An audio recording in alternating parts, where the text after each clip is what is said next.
Hello and welcome to the Overlanding podcast, the original podcast dedicated to vehicle-dependent travel. I'm your host, Andy Smith. Throughout the series, I'll be chatting with adventurous people who have chosen to travel the world by bicycle, motorcycle, car and truck. The aim of the podcast is to discover what motivates people to embark on life-changing journeys and to hear some incredible stories along the way. Jed, Lou and son Isaac needed a bigger vehicle to travel in, at which point they discovered that a four-wheel drive Volkswagen camper was a thing. Fast forward 10 years or so and Jed's love for the Synchro has turned into a successful website that not only captures some of their adventures, mishaps and mechanics, but also brings you the quality products needed to carry out such adventures yourselves. So let's get started. Hi Jed, thank you for agreeing to join me around the virtual campfire. That's okay, not a problem. If you'd just like to introduce yourself please, and just give me a little brief intro. My name's Jed, and I get out and about in mainly a Synchro 4x4 expedition vehicle. Perfect. One of the reasons why I'm talking to you today was purely because we met very, very briefly at the Adventure Overland show late last year, and throughout our travels I'd also bumped into a lot of people travelling in Synchros, and for me it looked like the kind of perfect vehicle. Where did your love for Synchros come from? It was I've got a little boy Isaac who we take away with us. He's kind of 11 now, and we had a two-seater sports car, and as Louise, my partner, she got pregnant, we kind of started looking for a vehicle that more than two people could sit in there. And down the end of the road there was a Caravelle, like a kind of people carrier, Volkswagen 1980s style with square ones like we drive now. So I just picked that up just to have as a vehicle, and then converted into a camper as he grew up. And then we kind of went away and got back travelling again, because we spent like 5.5 years travelling previously before we had kids, or a kid. And we went wild camping up in Scotland, and he was like a year old, and the threat of snow was on us the whole time, and it was like, oh no, we're going to get stuck, and it snows an inch here, doesn't it, and the whole country stops. So then I saw a guy in the town I live had a four-wheel drive version.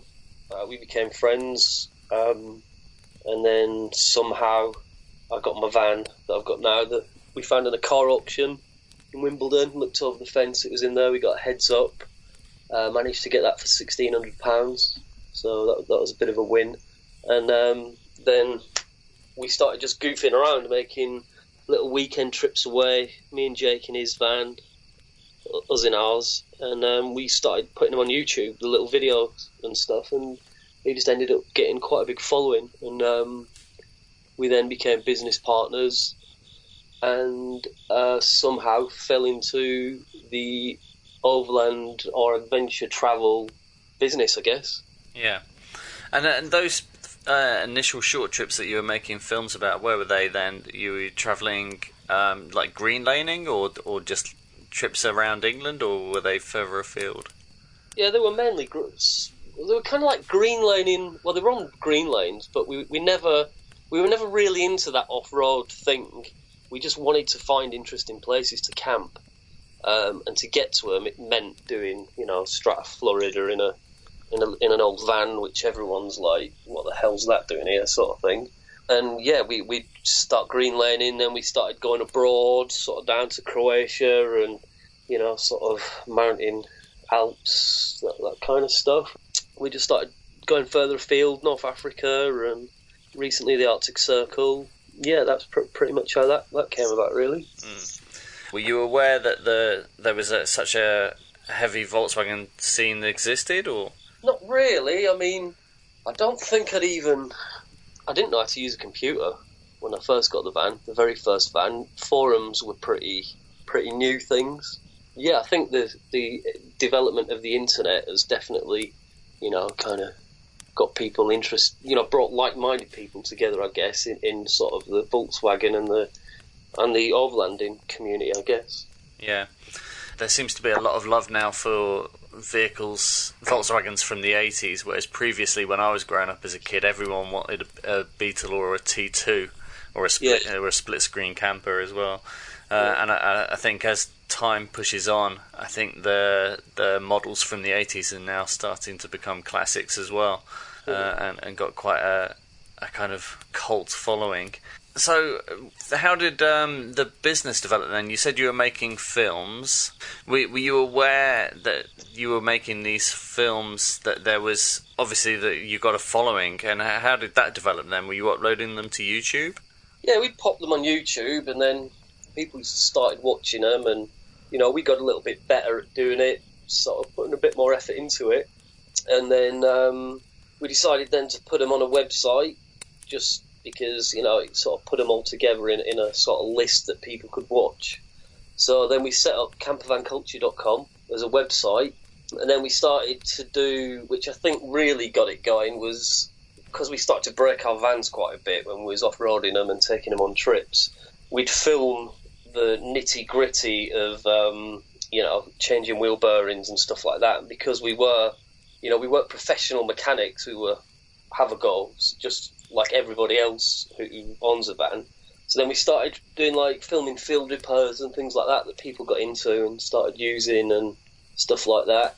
The sort of Vimeo fees and stuff like that we started having to pay because YouTube, we use a lot of copyright music that we're not really supposed to use, and it's blocked the audio in some countries because of that. So we popped them on Vimeo because they're a bit more accommodating. So then it was costing, not a lot, like 20 quid a year for that fee, and then the website was costing a little bit of money, and we was just sort of paying it out of our own pockets with me and Jake. And then we decided that we'd try to offset some of the costs just by maybe doing a run of T-shirts with the Difflock logo on that's on the Synchro dashboard. So we contacted a guy in Nottingham, said, what's the crack with T-shirts? And he said there's a minimum run of 24. So we're like, oh no, do you think we're ever going to sell 24? Fast forward 6 months, we'd sold about 800 shirts. All that money from the shirts, we then had more money than we ever needed for the website. So then we started to reinvest that into a wider clothing range, and then we started to develop our own products. Then started to have a little money to offset to do trips, really. Yeah. And when you initially kind of set up the website, were you aware that there was a kind of overlanding scene, or had you thought you'd just literally tapped into the Volkswagen market? I think what it was, there was nobody. The campervan scene, as it is, or as it were, it was very, for years and years and years, the products that were available, I guess, before we started getting involved in it, was caravan stuff.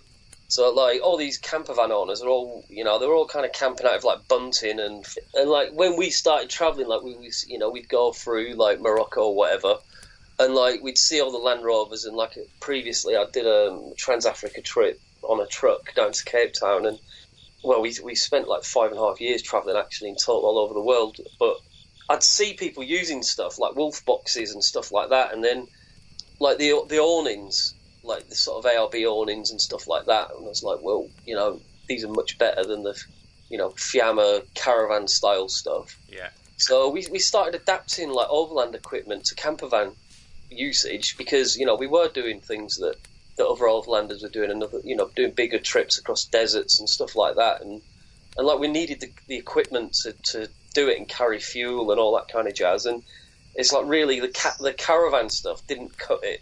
So what we've actually, I suppose, we've done is open the whole adventure camper concept, as it were. I mean, we're selling lift kits for 2-wheel drive vans now, believe it or not, and they're hugely popular. Where the people are putting all-terrain tyres on 2-wheel drive vans and getting out doing trips. We've just got involved with a guy called Tom Dibb, who's just driven overland from the UK to Melbourne in Australia. So we helped kit his van out.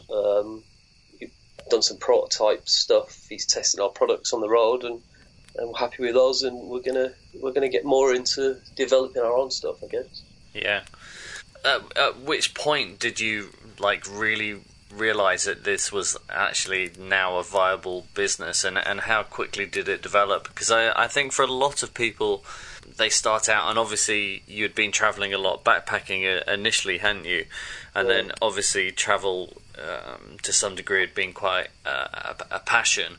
I guess you're kind of monetising your passion for travel and your interests. And how quickly did the business grow then? How many years has it initially been set up? Well, we were just doing, like I said, covering the running costs. It started off with me and Jake, and then we brought another guy on board. He was with us for a little while, and then Jake moved to Canada because his wife's Canadian, so he set up a new life there. And then Alu was with us, had to leave for his own reasons, and it kind of left. It was back to square one actually then, where it was just myself, Louise, and Isaac, and we're like, well, what we're going to do? It's we got a pretty decent product range, and then we did when we did the Morocco trip, when we were two sort of partners, we got noticed by loads and loads of international companies from America, like quite big ones, real well respected ones who did a lot of van stuff, and they asked us to be the UK distributor for their products because they thought we were good ambassadors, because we were just kind of normal people. And that kick-started the business massively, actually. But it grew pretty quick. It went from back room to, a sort of kitchen table business to, we've got 2 full-time staff now. I work there, obviously. It was basically since I was left on my own to put all my efforts in, and I gave up plastering, and then it went full-time with Campervan culture, I guess. So, it was only over 3 years, say?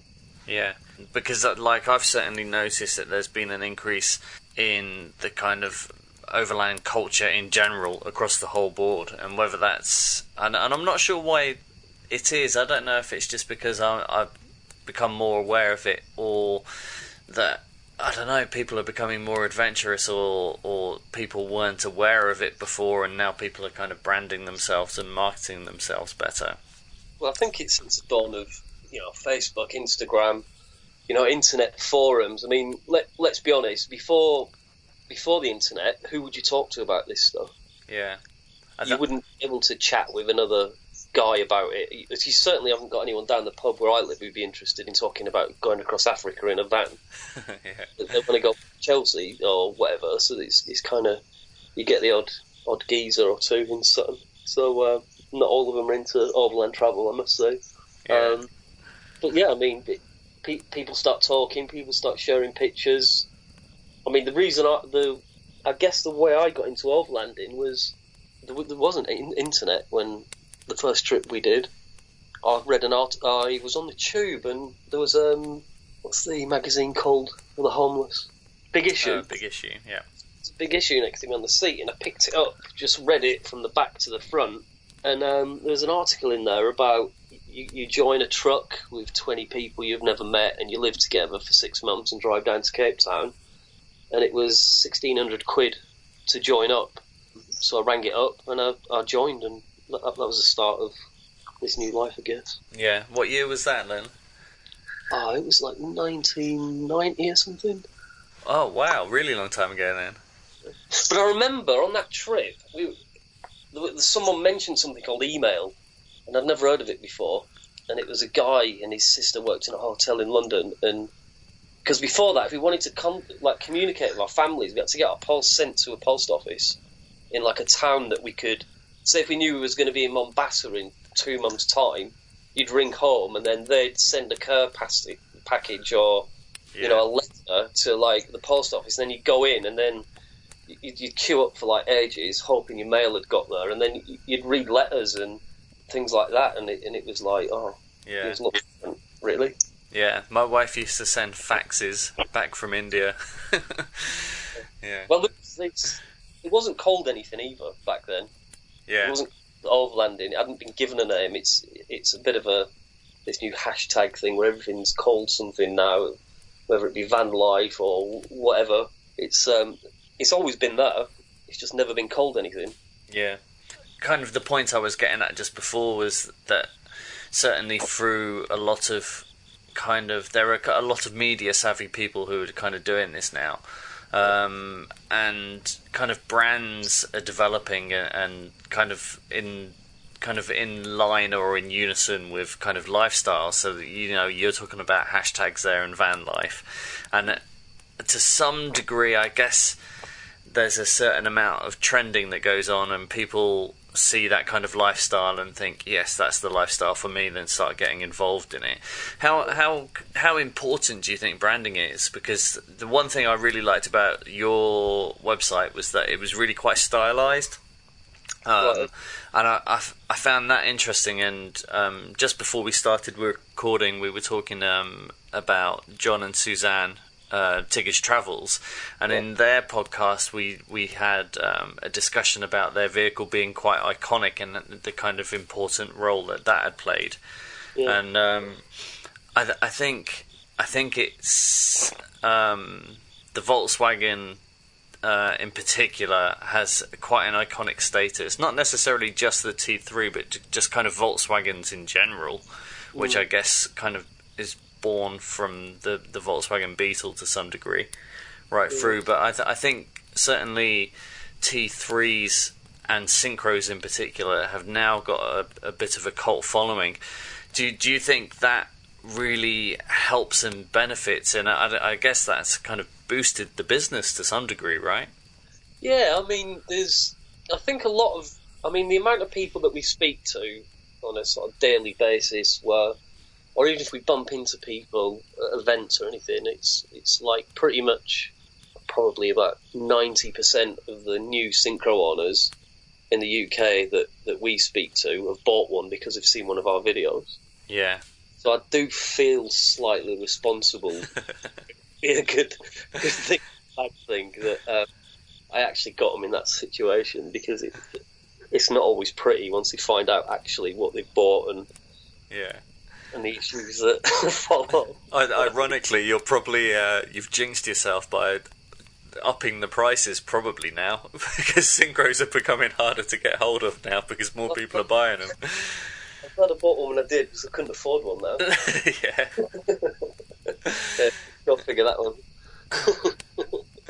And then I think as a vehicle it's interesting because initially when we were searching for a vehicle to undertake our trip in, we were looking for a small kind of footprint 4x4, and ideally something that we could sleep in. And actually in the European market there are hardly any small kind of vans, 4x4 vans on the market. There's the Synchro, there's like the Mitsubishi L300, and other than that there isn't much else. I think there's an old 4x4 Transit, if you can find one. They're really difficult to get hold of, and the Mercedes Sprinter make a 4x4, but again they're just ridiculously expensive. We looked at getting a T3, but they have other names as well. Is it a T25? What's the difference? Is that, by the way you laughed, I'm guessing that's a typical question. There's a big old can of worms right there for you. I'll go and get the up now. Yeah, basically in Europe they're called a T3 because following the T2, which is the Bay. Yeah. In the UK they're actually called a Type 25 or T25 for short. But if you speak to people, get a bee in the bonnet, it's like, oh, they're not called a T3, a T25 or a T3, and it's like, actually, they're both. Who really cares, really? Yeah. In America, they're a Vanagon. I mean, you'll find forums full of people just arguing about stuff like that. But yeah, you just need to go out there and use it. To be honest, don't get dragged up in all that kind of stuff. Yeah, and talking about going out and using it, how have you found them? Have you found them an incredibly capable vehicle? Yeah, surprisingly, actually. I mean, what do you compare it to? I mean, you've got something it's got no bonnet, which is great. You can see over, wherever you're driving. You've got something that's a foot shorter, or 6 inches shorter, I think, than a long wheelbase Land Rover, that has 2 full-size double beds and can sit 5 people dining around 2 tables with a compressor fridge, toilet in there, It's got an Eberspatcher heating in there. You know, obviously sync, all that kind of jazz. It's literally you could close the door. If you close the curtains in them, you can be anywhere in the world. You could be in like a real crappy ferry port. We got stranded recently when that jungle thing was going on. We had to get into Calais ferry port because all the truck drivers were going on strike the next day, and we'd be blocked out. So we just closed the curtains and just put a DVD on or whatever. We could have been anywhere, but we closed the curtains. We're fine. We could be anywhere, and that's you don't have to get a roof tent out, and you're not very vulnerable in a synchro van. You're pretty safe.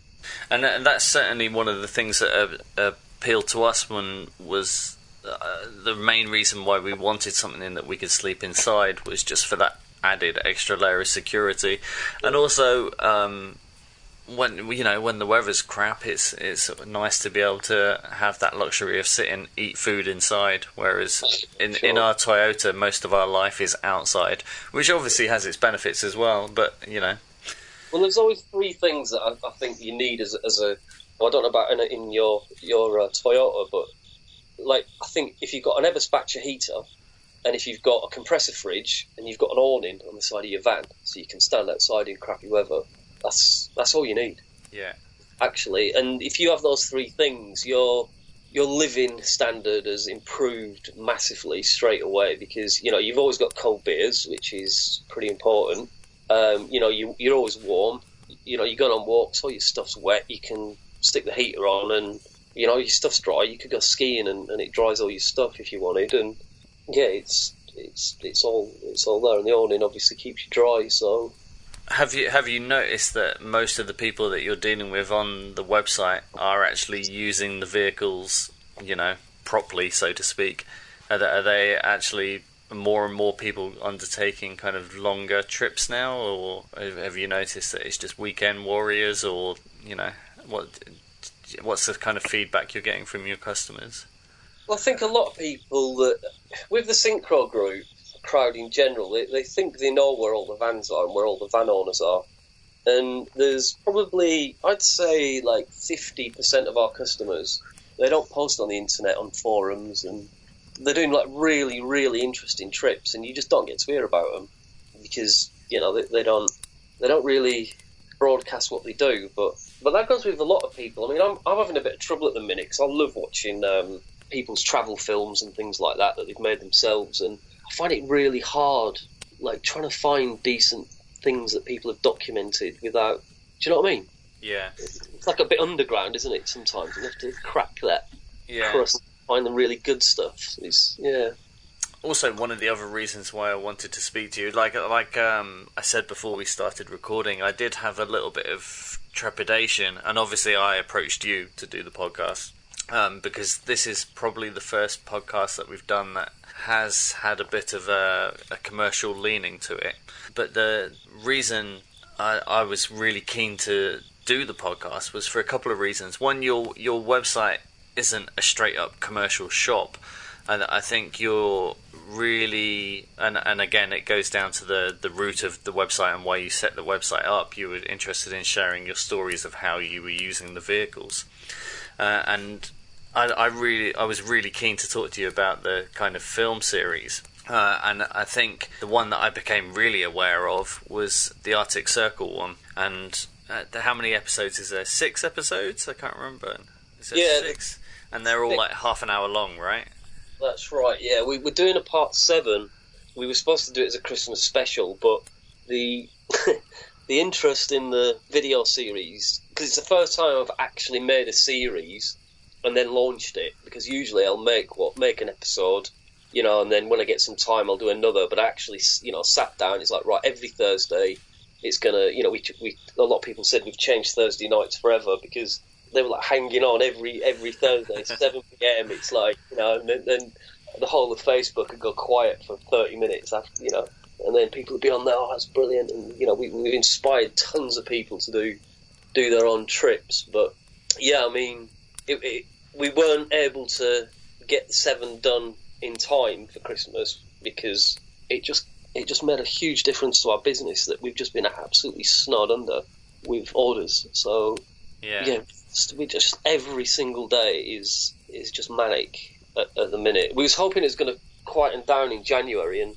ended up being our busiest month of trading ever. So yeah, it's been a bit, but we're trying to actually keep it manageable now, because we've got Dan Whittaker, who works full time for us now. He's awesome at his job. He really is amazing to have on board with us, and we want Dan with us on trips now. And it is a lifestyle move for all of us. I mean, Dan had a great job working for NME and a few other companies in the past, like sort of corporate style jobs, and we've all made a bit of a lifestyle shift to be involved in campervanculture.com. But it was actually complete accident. We never meant to be a business at all, but it just worked out that way, I guess. Yeah. And how do you think you can push the business forward, and is it just going to slowly expand? Because what I really liked about it was that not only do your customers kind of get involved and they're basically buying into a lifestyle, but what I really liked about it was that you're like massive proponents of that lifestyle, and you kind of live that lifestyle. How do you find the balance then of doing that trip up to the Arctic Circle and running the business? Because how long was that trip for? A month and a half, maybe a bit more. But we close the shop. If we ever do a trip, we'll let people know. I mean, the Brexit hit us pretty hard, actually, when that happened. And any profit, what we do, all the profit we make out of the company, we reinvest that money into making travel films. So Louise gets paid, Dan gets paid, and then I just clear my overdraft every month. So, but because my life and everything I need in life, it's somehow, I suppose it's because it's a lifestyle business, that my life is all, I can't really say the company pays for my life, but like we don't have to find trip money, and we used to work for a year to get the money to do a trip. Well, now, because it's filmmaking for the business, we don't have to worry about that kind of stuff anymore. And all the profit, we'll get it, and then we'll be like, right, we'll shut the business for 2 months. We'll do a trip to Arctic Circle or Morocco or something like that, and then we'll make a film. And then people are happy to wait until we get back because we've got a film out of it. And then it just gives us huge exposure, I guess. But as far as expanding goes, we've got no intention of expanding whatsoever. We get companies sometimes, like marketing companies, or we had the BBC in, I think, about 3 or 4 weeks ago. They did a programme on us, and one of the marketing companies that sat in with us for a day, he said that they'd been doing this like project for like 2 months or whatever, and he said it's really weird because you're the only company that's got absolutely no interest in expanding whatsoever. And you kind of, in fact, we're trying to shrink down and hone into actual important, interesting stuff rather than just stock up like one of everything and be a bit kind of like a penny tray in a corner shop almost. We're trying to be more, you can, some of that stuff's just not worth bothering with. There's too many other companies arguing over profit margin stuff. But the reason I kind of mentioned it was because it was more along the lines of the fact that the kind of people that are buying the products that you sell and are interested in the Campervan Culture site, there's potential for them to buy into that lifestyle. Like, for example, you could organise a trip down to Morocco and open up like 10 places for other, T25 owners and things like that, and I was just curious if you actually had any plans to kind of expand that way, because not necessarily for business purposes, but more to kind of expand the lifestyle and your involvement within that particular lifestyle. I don't know, I find it really quite fascinating, and it's something that's slightly outside of my realm, really, because I'm a Toyota owner, and Toyota owners don't really have that kind of network and community in England like they might do in other countries, whereas the Land Rover owners and seemingly the Volkswagen owners have their own little separate communities within Overlanding. And I was just curious if you had kind of any thoughts about that, really, and how that can potentially develop into something else, really. The idea of it sounds great, doesn't it? Yeah, it does. The logistics of it sound an absolute nightmare. 10 vehicles, like exact, all through. Say if we drove say if we did go to Morocco, for example. So you get 10 vehicles, 5 are probably petrol engines, 5 are diesels. So they're all going to need fuel at a different time. People are going to run out of food at a different time. You never stop it. Yeah, I've essentially just taken the fun out of it, haven't I?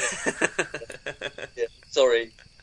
See, that's what I say to people when it's like, "Oh, we bought Synchro because yes, sorry about that." Yeah. What we do actually, especially on the last on the Arctic Circle trip, because like I said, the Brexit happened and it wiped out pretty much because we had like American accounts we had to pay back pre-Brexit. Obviously, the exchange rate screwed you over. Yeah. Yeah, so I mean, we still had to pay that back, but because we put a little shout out on Facebook, we didn't have any money to go. It's like literally we were like at zero, and we thought, well, that's not going to happen. I put a little shout out on Facebook and Instagram, and we took £16,000 in a weekend. Wow, that's cool. So it was like that put us back on track as far as the trip went, but also as a sort of business, it was great. But so because of that, we owe a lot to our customers. Like, we'll never forget that. So what we did this time, we put a lot of effort into logging the exact GPS coordinates of every camp spot that we found, because we free camped the whole time. We didn't pay for camping once, and like we've marked the route, and we put a lot of effort into the video series. So now all those people who helped us make that series happen can now do that trip themselves and know that there's a great place by some lake somewhere, and they can drive straight there and go and enjoy themselves. Yeah, that's good. Kind of what you've just told me is kind of what I was kind of getting at before. But rather than just being a business, you're contributing more to the culture rather than just which I think is a fantastic thing. And again, one of the reasons why I wanted to speak to you guys. And that route up through Scandinavia up to the Arctic Circle is pretty stunning. How did you get on while camping? Did you ever have a problem finding spots? Not really, no. I mean, we didn't. First of all, we didn't actually know where we was going to go. We knew we was going to go over the Arctic Circle somewhere, but as we left Europe, we can't. Well, not Europe. We got into Scandinavia, so we got into Sweden. We found that we actually found Sweden amazing. Most people head for Norway, obviously, because the landscape's really interesting and stuff like that. But we found you could move quickly through Sweden because the roads are very straight. Yeah. And actually, once you get above like kind of Mora, which is I think it's south of the Arctic Circle, then that's when you get like the miles of forests and stuff. While we went, and yeah, it was like, and as the further north we went, it was sort of 24-hour daylight. It never went dark, and we'd be driving along through Sweden, and it would be a case of like, I think it's the E45, the main road through, which is only like single track some of the time, and it's like, it's 3 o'clock, we'll go down a forest track, and then bang, there's like an amazing lake there, and there's like blueberries everywhere on the floor. I should have taken a smoothie maker. It's my biggest regret. Honestly, it's like, but yeah, there's fruit. It's like mushrooms everywhere. Like loads of people foraging for stuff, and I found like kind of the idea was to see if there's any wilderness areas left in Northern Europe and Sweden for sure. The top part is there's nobody up there. Yeah. We travelled through there late summer as well. So was that the first time you'd experienced the kind of midnight sun? Yeah. And how did you get on with that? Because it can be really disorientating. Yeah, you can't. It's funny. You can't explain it. You should go to bed, but it really messes with you. Body clock, doesn't it? Yeah, it's horrible. I didn't like it at all.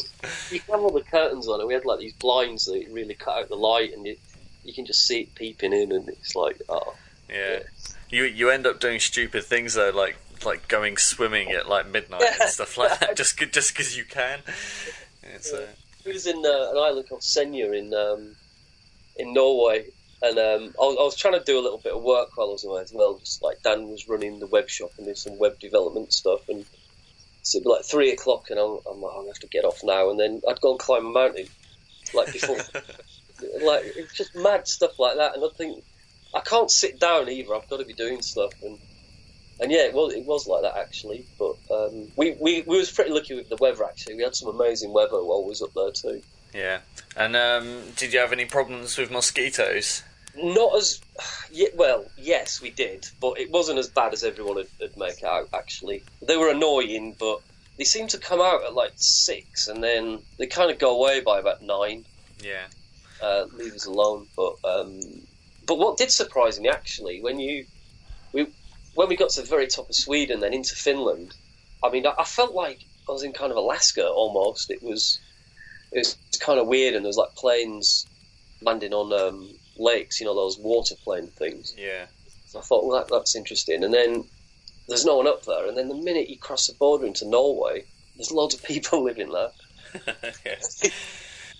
Even that far up, it's like the population of Norway is evenly spread throughout the country, where Sweden and Finland are just like any other European country, I guess, where like people are around cities usually in the south or something. But Norway is weird, which is actually harder to wild camp in Norway by far. We actually put a bit of effort in actually at times. Yeah, that was the reason I asked actually, because when we travelled up there, we were heading to Russia and we had time constraints on our visas. The visa had already started as soon as it was in our passport, so we had to get to Russia really quite quickly. So we headed up all the way up the west coast of Norway, and then headed east through Sweden and then Finland.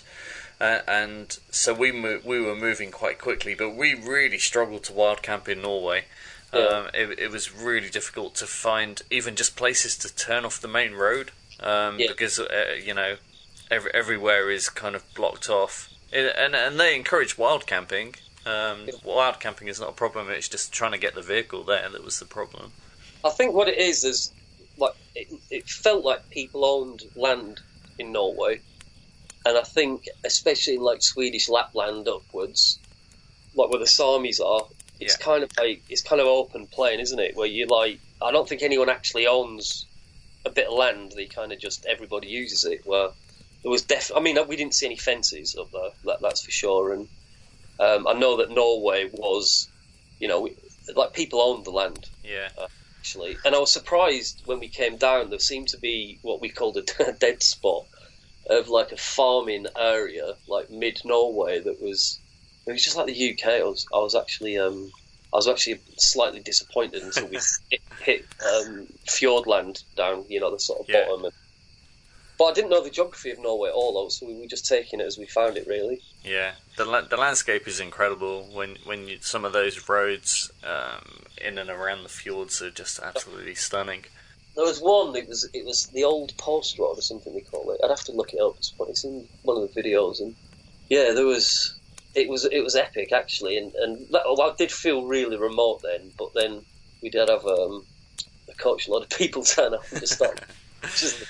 Yeah, well, you get a lot of the campervanners, the kind of French and German and Dutch campervanners head up that way. So I think that's one of the other reasons why it's so incredibly difficult to wild camp, because all the campsites want to make as much money as they possibly can. From all the campervan owners, but the roads and the engineering are incredible. We crossed some just insane bridges and tunnels, and we encountered one tunnel in Norway, and we literally drove into it, and then I said to Emma, I think we've just driven round in a circle. And we carried on going, and the tunnel actually spirals like a corkscrew through the cliff edge, and then literally comes straight out of a sheer cliff edge onto a bridge. So you pop out in the middle of a cliff. It was incredible, absolutely incredible. They really don't finish the insides with concrete or anything, do they? It's like, that's like big old. Let's just chisel through this, and we kind of. But they were all made on like slave labour during the war, weren't they? So it's. It's pretty horrendous when you look into the history of it. But the engineering, some of the feats of engineering were just incredible. And then, did you see any incredible wildlife up there as well? Yeah, tons of stuff. I mean, there was reindeer everywhere. Well, yeah, I mean, I don't think we saw any birds or anything. Louise is she's got a real big phobia, so even if I did, I would have had to keep that on pretty quiet. But yeah, I mean, it was great. It wasn't like culturally massively different, apart from like everyone's so nice. Um, and like everything's pristine. Even in like you go through farmland and like you go through farmland in the UK or through France especially, and there's just big piles of shit everywhere, and old tractors, and like you could go to like most crummy farm building, and it's absolutely pristinely painted, and they take real pride in what they have, I think, in Sweden and Norway, and especially the Swedes. They're very stylish people, aren't they? Yeah, I really enjoy travelling through there, and it was the first time I'd been up to Scandinavia, and I was just really gutted that we had to travel through it so quickly. But the beauty of it is actually relatively close. And it's a long way though. Like you drive more there than anything. Like yeah. And down. I mean, we stretched out the route, and I think we worked out we could have driven to Thailand. Oh wow! Yeah, it's actually, you look at the map, it's like, oh my god. I mean, it's easy. You could easily like cover Africa probably on the. Yeah, it's a long way, but we have a little system of we'd world camp, and then we'd never have breakfast where we camped that night. So we'd wake up in the morning, maybe have a coffee, and then we'd drive for an hour and a half, and then have breakfast. Have breakfast, and then mess around there for an hour or so. Then we get 2 hours driving under our belt, which would feel like the start of the day. That would take you up till lunchtime. Find somewhere nice, and then you do another hour drive looking for somewhere to camp, and you've actually driven a long way without actually feeling like you've driven much that day. Yeah. You still got the afternoon to yourself, basically, so we got into that rhythm, which was pretty good. Yeah. And how old's your little lad? Is that the first kind of major trip he's been on, or had you taken him prior to that on a kind of more extended trips? He's been on every trip we've been on, actually. Yeah. So he's been to North Africa, and we took him out of school for a few months for that one, which we're pretty lucky. But yeah, I mean, I think it works out. We worked out this year he's been to like, I think it was like 15 or 16 countries, and he's never been on an aeroplane. Yeah, that's good. That's pretty impressive.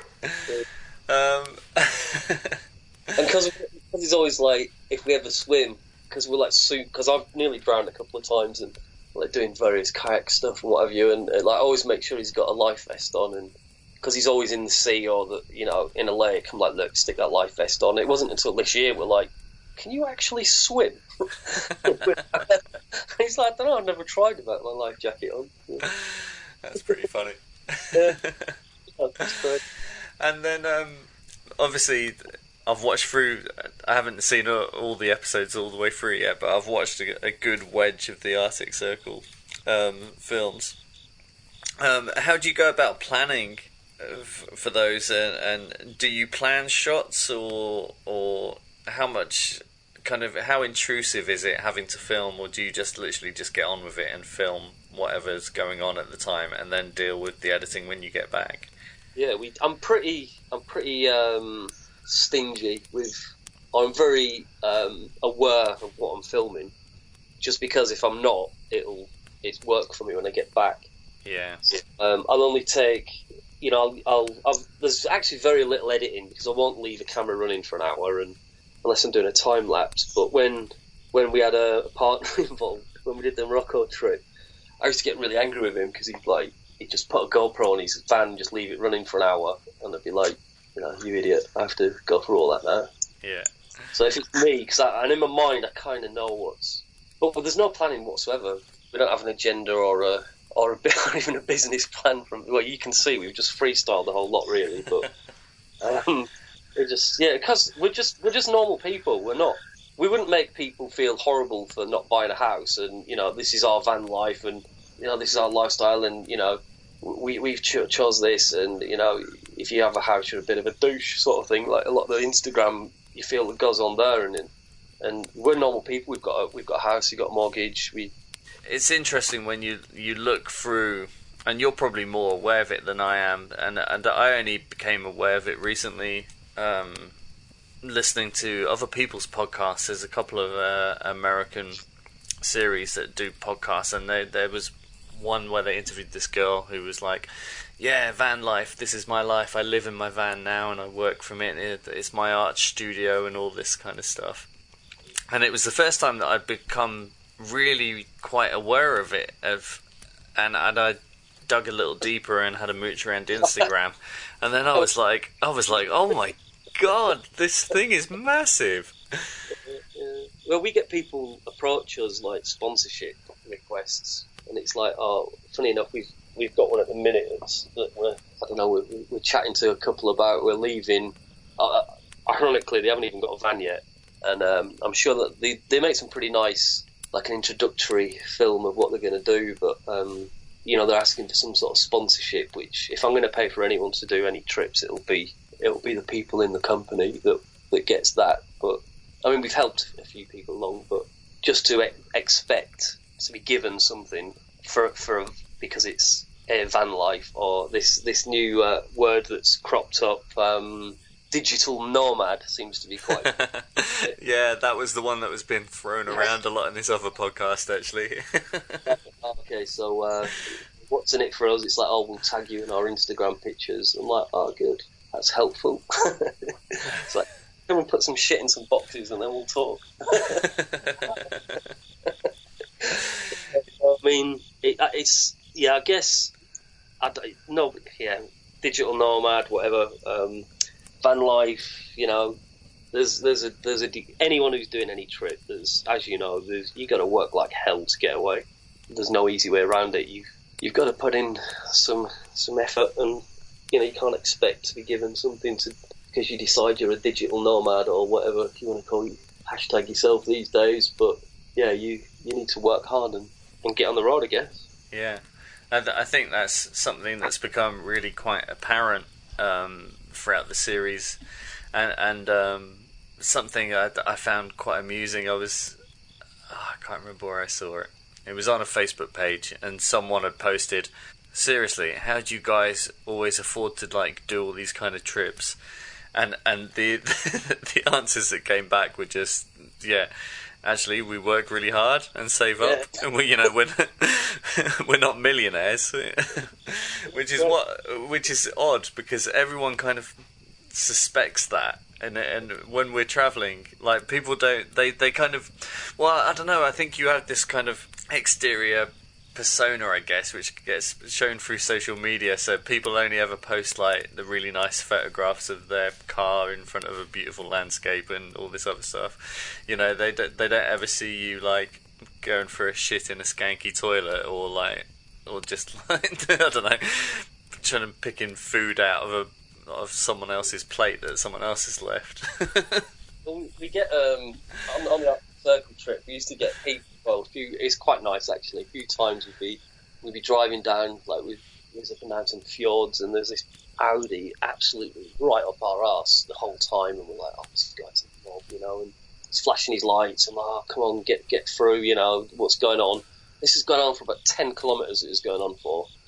So I'm like, oh, we couldn't pull up. You know what it's like there. The roads are usually something. We kind of pulled up somewhere. This guy got out. I'm like, oh no, here we go. And he had a Campervan Culture hoodie on, and his camera, and he's like, oh, I've been trying to follow you for 10 kilometres, trying to flag you down to get a picture with you. And it's like, and so we get that quite a bit, where we get flagged down by people and they want to chat, and that's quite nice actually. Or I was asleep one day on a beach in Senya, and some guy just kind of started shaking my arm. He's like, Jed. I'm like, yeah, how's it going? And he's like, oh, I've been watching your videos and blah blah. It's quite nice. It happens, but I don't think it's something you never really get used to. It's kind of... So you've achieved fame. You've reached the highest level that you can within the overlanding community. But when that guy pulled us over, he was in a bit of a, he was quite pleased, and then he sort of went, and Louise turned around to me, and I think he was pretty disappointed actually that we weren't as great as he thought we might be. It can be. Actually, when I met you initially at the Adventure Overland show, that was the first kind of event that we'd ever been to like that. And initially when we set off, we didn't really know that overlanding was a thing and that there were actually events. And then when we turned up there last year, so many people were coming up to us. Oh, we've been following your website for years, and I just found it bewildering. It's just such an odd experience. It can be emotional sometimes when you get really like enthusiastic people, and they're like, oh, we've done this, and we they've even like done trips that we've done, and it's you've inspired us to go here, and we went to Croatia and we had our picture taken with that monk that had that sword out and was pointing kind of thing, and then they're showing you pictures of stuff, and I think that's you've got to be a people person, I guess, and and have time for other people, because there's so many companies. I don't know about the sort of standard 4x4 crowd, but there's like an elitism sometimes, I guess, of people who think that they don't need to talk to them. Yeah, but I agree with you totally about the kind of emotional aspect to it, and it's amazing knowing that potentially you've inspired people to undertake trips, because having done the trip yourself, you know how life-changing and amazing it can be, and to actually inspire someone else to do that, I think is I don't know, I think it's good. I think it's, I don't know what the word is I'm looking for here. It's shows it's in reach to everybody as well, isn't it? And you don't have to be I mean, the whole Arctic Circle trip, I think we spent just over £2,000. Yeah.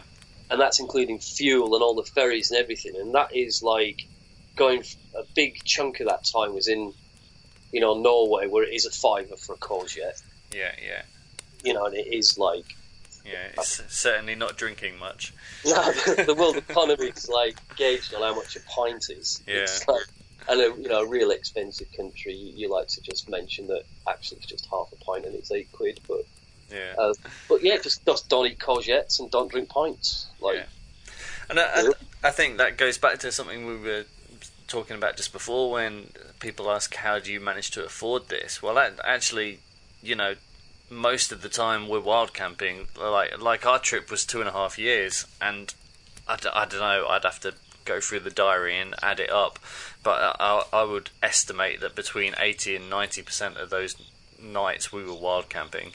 And if you wild camp and eat locally from the market, then you can actually sustain that kind of style of travel for a long time. It's not as expensive as people think it is.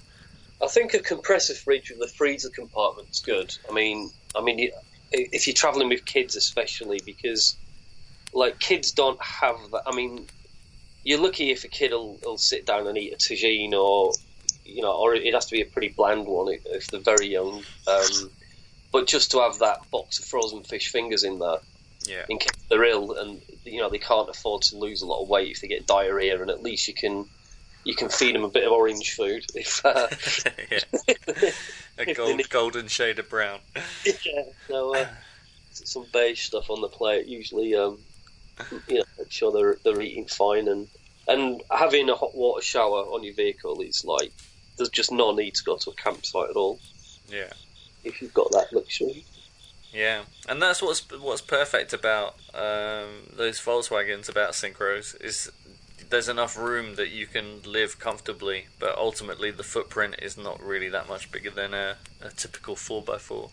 Well, I hope there's some vehicle manufacturers listening to this, because there's definitely a trick there that none of them have picked up on. Yeah.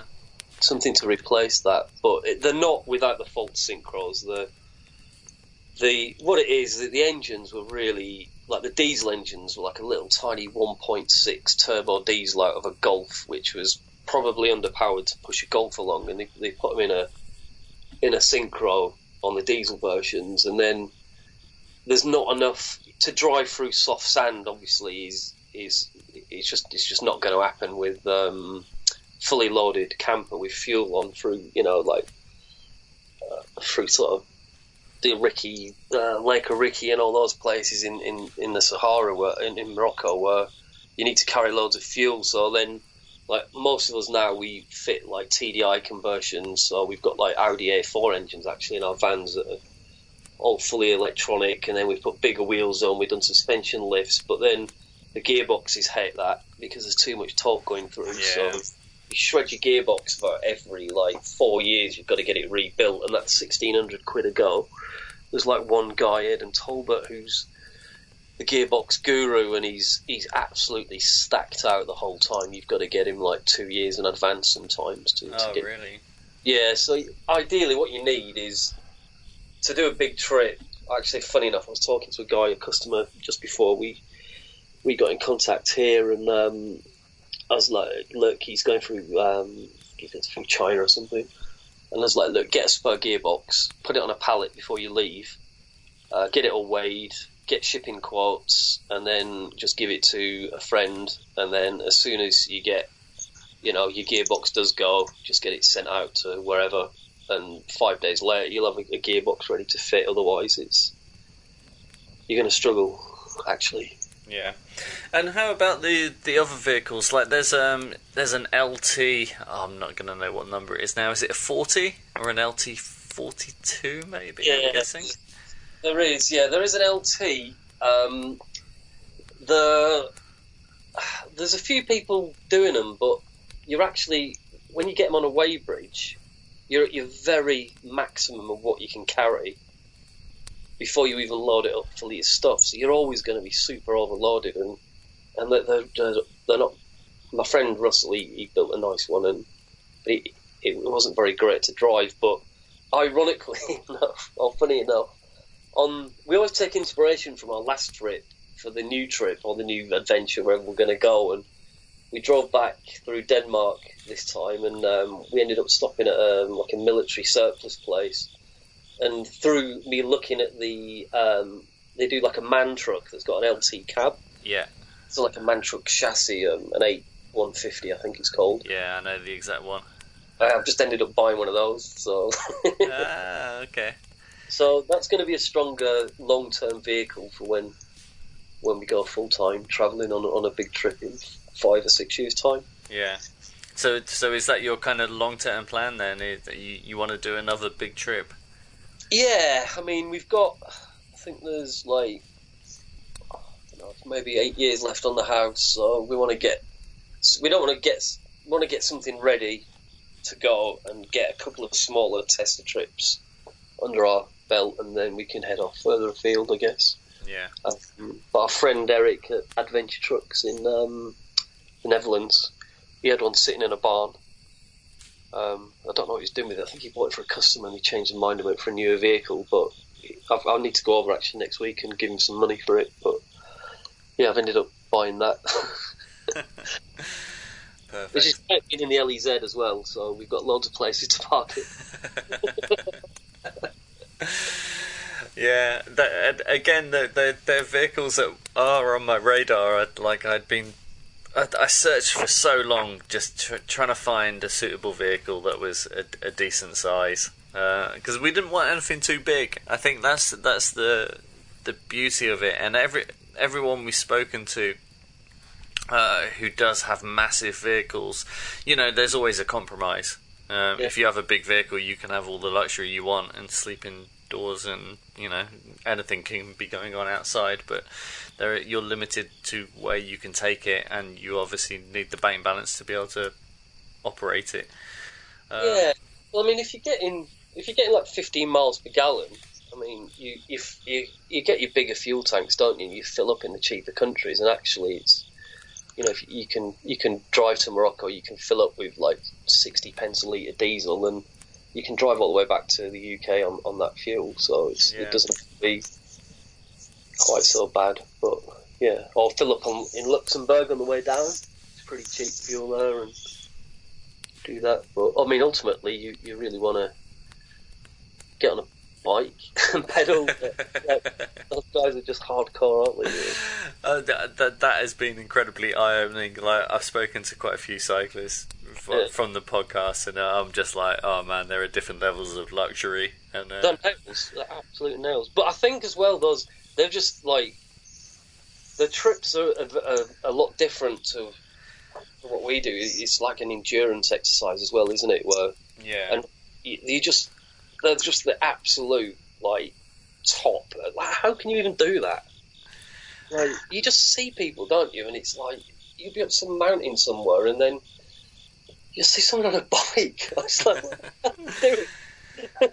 I think one of the main differences is that the people who undertake those kind of trips, I don't know, they must just get their happiness from different places. You know, like for me, I love, you know, what's really important for me is experiencing the country and the culture, and that freedom of being able to go where I want, which I think to some degree on a bicycle is limited because, you know, obviously if you're in a country where you've only got a month visa and it's a big country, you're going to need that month and to get across it, so you don't actually really see that much.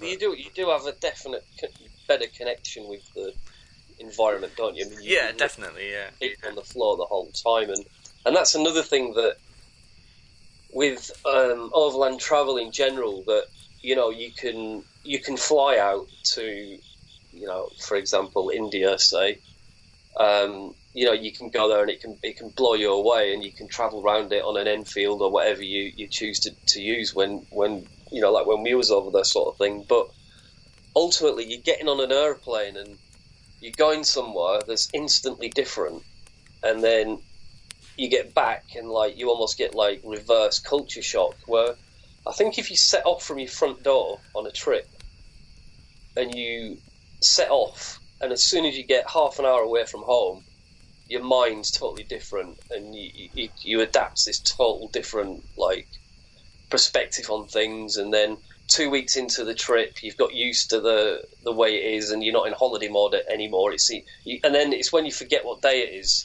Yeah, that's when you know it's really started. But to set off on a bike and actually push yourself from your front door to, it's just. But if I have my time again, I'd like to think that, you know, when I was, you know, younger. But then again, there was no internet when I was 18, and nobody, overlanding didn't have a name.